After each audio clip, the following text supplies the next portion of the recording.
మరి ఇలా భారతదేశ చరిత్రలోనే ఏ రాష్ట్రం చేయనంతగా 42 లక్షల మందికి లబ్ధి చేరుకుండగా రుణమాఫీ 2 లక్షల రుణమాఫీని 31,000 కోట్లతోటి ఇవాళ మనం రుణమాఫీ చేయబోతున్నాం.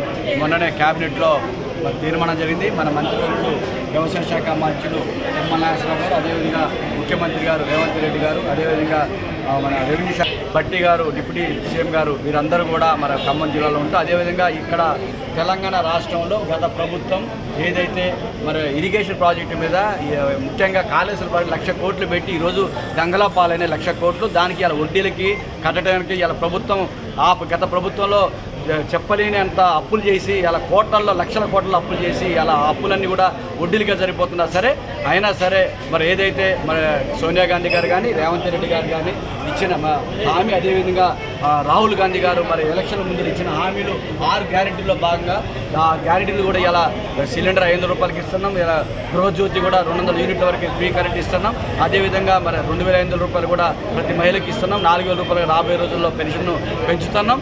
దాంతోపాటుగా ఈరోజు రుణమాఫీ చేయడం అంటే చాలా సంతోషం. ఈ సందర్భంగా మరి తెలంగాణ రాష్ట్రంలో ఉన్న 33 జిల్లాల ఏదైతే గ్రామాల్లో ఉన్న 1000 చిల్లర మండలాల్లో దాదాపు అన్ని గ్రామాల రైతులందరూ కూడా ఇలా సంతోషం వ్యక్తం చేస్తున్నారు. అనితర సాధ్యం కానిది కూడా ఇలా సుసాధ్యం చేసి చూపించిన ఘనత రేవంత్ రెడ్డి గారి ప్రభుత్వం, మా మంత్రులు తుమ్మల నాగేశ్వరరావు కాబట్టి ఈ సందర్భంగా రైతులందరూ కూడా రైతు పక్షపాతి అంటే కాంగ్రెస్ పార్టీ అని చెప్పేసి అలా నిరూపణ అయింది. రాబోయే రోజుల్లో ప్రజలందరూ కూడా తెలంగాణ ఉన్న కాంగ్రెస్ ప్రభుత్వానికి అండగా ఉండాలని, ఏదైతే ఒక రైతుగా కష్టాలు తెలిసిన వ్యక్తి, రైతు బిడ్డ ఈరోజు వ్యవసాయ శాఖ మార్చిన కావటం ఇలా తెలంగాణ రాష్ట్ర వ్యవసాయ రైతులందరికీ కూడా ఇలా శుభసూచకం.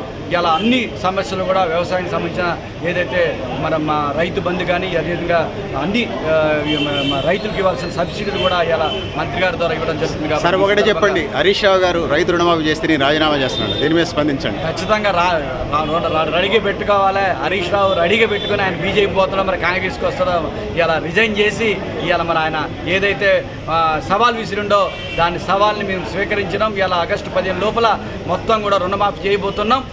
హరీష్ రావు చెప్తున్నాం, మీరు సిద్ధంగా ఉండండి, రిజైన్ చేయండి. ఎందుకంటే ఇలా మీరు అన్నారు కదా మా మీద సవాల్ తీసి మీ చేత కాదని,